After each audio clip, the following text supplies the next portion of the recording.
John Ward and will be chairing the Planning Committee meeting today. On the top table are Ellie Yarham, Aaron Pretty and Helen Mellors, all officers, our Vice Chairman, Karen Vincent and Dawn Matthews. We have no members of the public present. Please can you all ensure your mobile phones and electronic devices are turned to silent. Councillors, please do not use your mobile phone whilst the committee is in session. We will have comfort breaks at various times throughout the meeting. If you must use your mobile, then please leave the room. However, you will appreciate that this could result in you not being able to vote on the matter under discussion at the time you leave the room. I'll now ask for the fine safety notice to be read out, please. Thank you. Thank you, Chairman, and good morning, councillors. We're not expecting a fire drill today, so if the alarm does sound, we need to evacuate the building. Please note that you should not use a lift in the event of a fire. There are 2 fire exits from this room through the double doors where you came in and the door to the right of the stage. In the event of a fire drill, we'll need to assemble at the front of the Thorpe Lodge near the main car park. Thank you very much. Thank you. There is no public speaking and there are no members of the public present. The order will be as follows. The planning officer will present the application.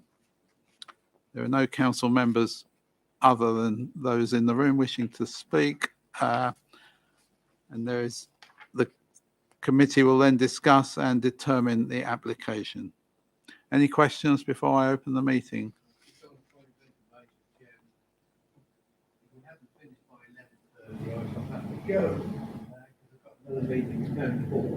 I think we will be finished. Thank you. I hope we will be finished. Yes. Point of interest that I'm substituting for Councillor Kenneth Leggett. Okay, thank you very much.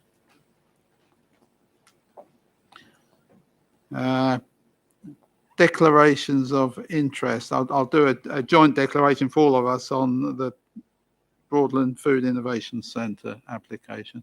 Are there any other declarations of interest, please? No? Thank you. Apologies for absence, please. Thank you, Chairman. I've got apologies from Councillor Fisher and apologies from Councillor Leggett. As Councillor Kelly has already alluded to, he is subbing for Councillor Leggett. Thank you very much. Minutes of the meeting held on the 2nd of November. You have had those. Are you all happy that that is an accurate record of that meeting? Any points to raise? No? You're happy that I signed those as a true record? Thank you. Are there any matters arising from those minutes?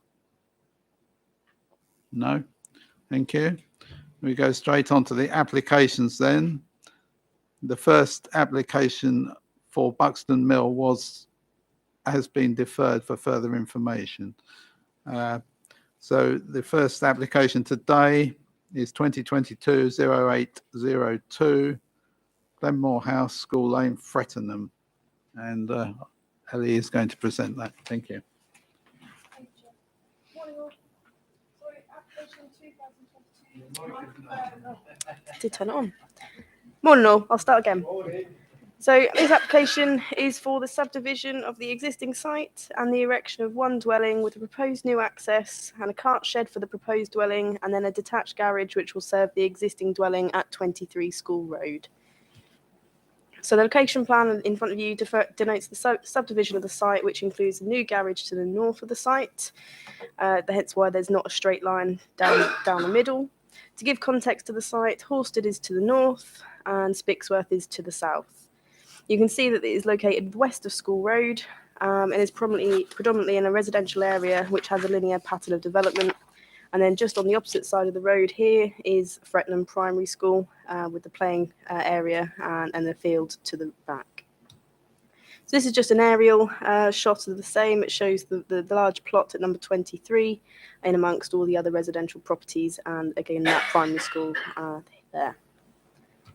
So I'll bring up the proposed site plan. So this shows the location of the new dwelling and the outbuildings, which follows the linear pattern of development along this section of School Road, which has a vast amount of amenity space to the rear, as well as the remaining amenity space for 23 School Road. It also shows the parking arrangements and the new access for the resulting development, along with the new garage, which is located just approximately there, which will serve the host dwelling at number 23. So I'll move on to the elevations for the proposal. So it's a relatively modern design, which this is the front elevation, and then this is the side elevation, which faces number 19 School Road. Again, like I say, it was a relatively modern design using painted render with coloured boarding, red facing brick, and for the external walls with dark grey clay pan tiles for the roof. The cart shed on the front elevation is denoted by the dotted line, and then you can see it here in the front. So again, just some more elevations of the rear elevation. Again, the side which faces number 23. So the agent produced a indicative street scene, which shows the neighbouring property at number 19, the existing property at number 23. It allows for that transition in the roof heights within the street scene, given that number 23 sits relatively higher than number 19. So I'll move on to the photos of the site. So this shows the existing access along with the area of the proposed new access. And this is facing north down School Road. And then the other way, so facing south, again, I said about the primary school in this location. You can see a bus stop. And then this denotes the area of the new access. On School Road, we've got number 19, which is the immediate neighbouring property to the south. Number 23 School Road, which is the host dwelling, and then I've denoted the proposed new access in this area here. This is a shot of the other side, so number 23 is here. Existing outbuildings to the front of that, which will be removed to make way for the proposed development, and then there's number 19, you can see their dormer window.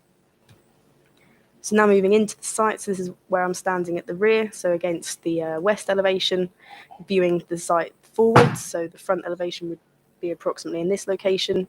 Number 23 is the host dwelling, and then number 19 just behind this hedge and tree. This one just shows number 19 in more detail with their proposed dormer window, existing dormer window at the side of their property. This is viewed from the boundary, which will be the proposed between number 23 and the new property. I'm standing approximately the location of the start of the property, so it's set slightly further back than the rest of the properties in that row. This is from 23 School Road. This is the garden of what will be remaining, and then it shows the plot in this vast area here. This one's from the front, so it gives a nice view from the neighbouring property. You can see the impact this will have on them, as well as the impact it will have on the existing property at 23, with the application site sitting here just in the middle. So up and down the road, we've got a mixed variety of housing types, designs, heights. So we've got some chalet bungalows with dormer windows. We've got some two-storey dwellings, another two-storey dwelling with render, and some more dormer windows. This is the immediate neighbouring properties at number 17 and 19. You can see the area of proposal is here in this location, and again in this location. So we'll go back to the aerial imagery just to show that plot size, that quite large plot sitting in the middle of that residential area. And then I'll leave you on this screen with the location plan and site plan. So the main considerations on this application are the principle of development, design and impact of the character and appearance of the area, and the impact on neighbour amenity, as well as the impact on highway safety. The site is within the development boundaries for the area, and the principle of development is acceptable. The proposal's design is considered a modern addition to the street scene and is not considered to cause any detriment impact of the overall character and appearance of the surrounding area. Given the proposal is set back into the site, there should be minimal impact from the outlook of number 19's dormer window and should not impact on overlooking or overshadowing. Given the property is north of number 19, there is sufficient distance between the dwellings to the rear to avoid detrimental impact on overlooking. The Highways Authority has commented on the proposal and raises no objections subject to conditions. The site is located within the catchment areas for nutrient neutrality, and therefore the recommendation on this application is to authorise the Assistant Director of Planning to approve the application subject to nutrient neutrality mitigation, a unilateral undertaking being entered into that secures contributions towards the GIRAMs and then subject to conditions. Thank you. Thank you. Councillors, do you have any questions for the officer, please? No, over to you then.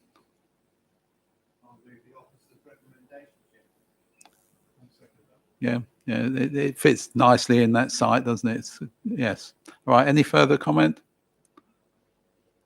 So that is going with officer's recommendation by Councillor Adams, seconded by Councillor Kelly. All those in favour, please. Thank you very much.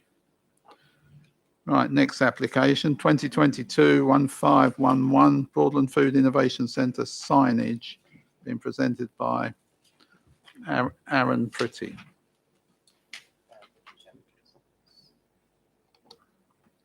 Thank you, Chairman, and good morning, councillors.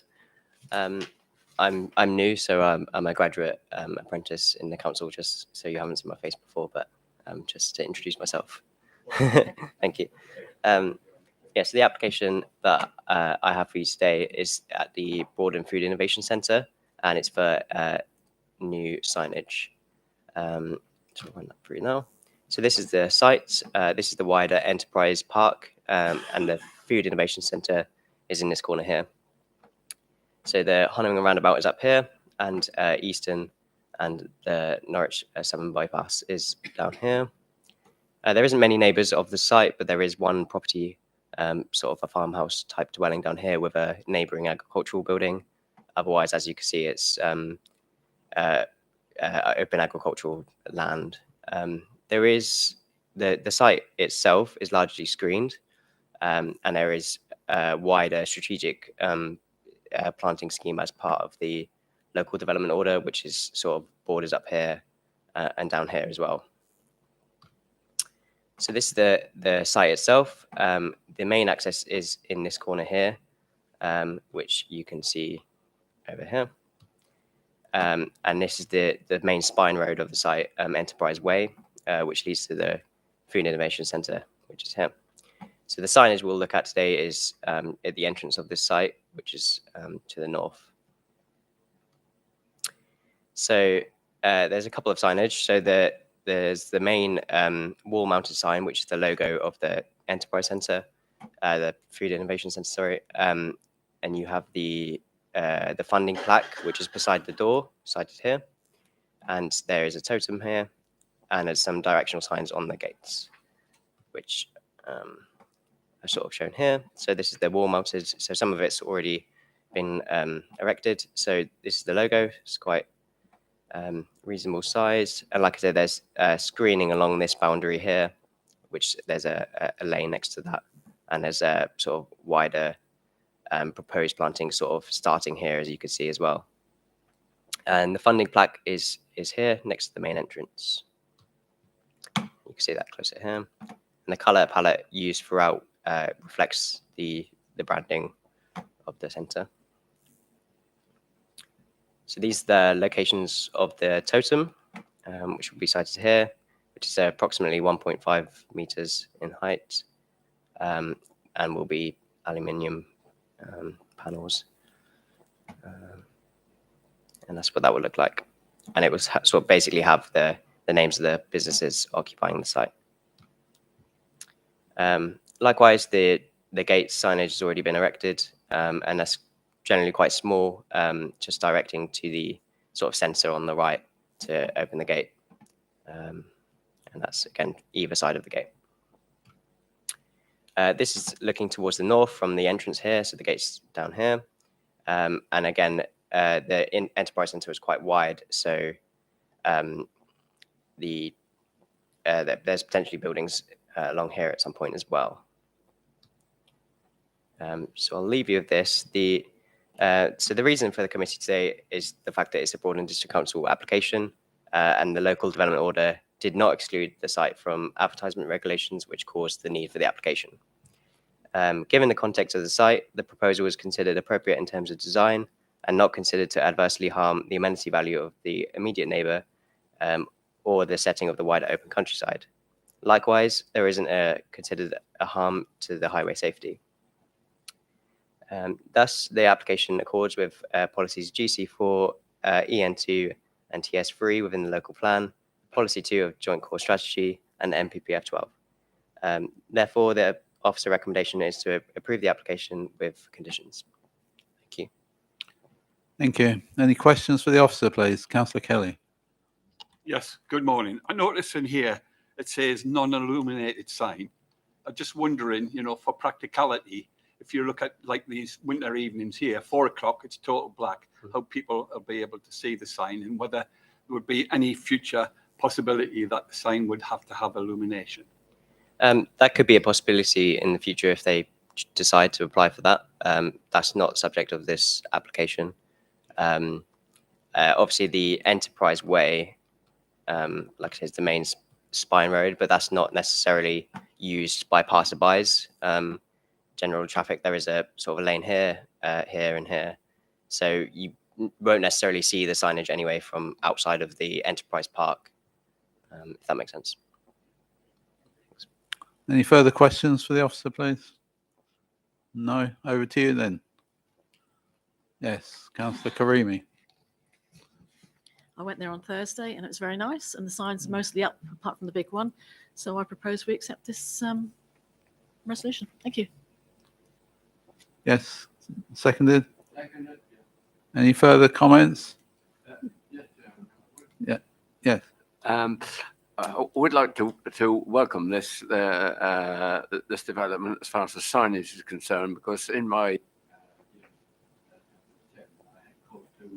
visit the site on at least 3 occasions, and clearly with a massive development going on, it was very difficult to find exactly where we're supposed to be, and clearly this is a clarification of that, and I welcome the development. Yes, I've also visited. It's an amazing building. If you haven't been already, if you get the opportunity, I would go. And it does need some signage further back as well, directing to where it is, but that's not in this application. Right, any further comments from anybody? Councillor Vincent. Thank you, Chairman. I just want to thank Aaron for his report. It's very comprehensive. This feels like a straightforward application before me. Makes absolute sense. I'd be happy to support it. Okay, any further comments before we go to the vote? So officer's recommendation is for approval. Proposed by Councillor Karimi, seconded by Councillor Folger. Was it? Yes. Yes. All those in favour, please. Thank you very much. And appeals, there are no appeal decisions received, and there are no appeals lodged since the last meeting. So that concludes the meeting today. Thank you very much.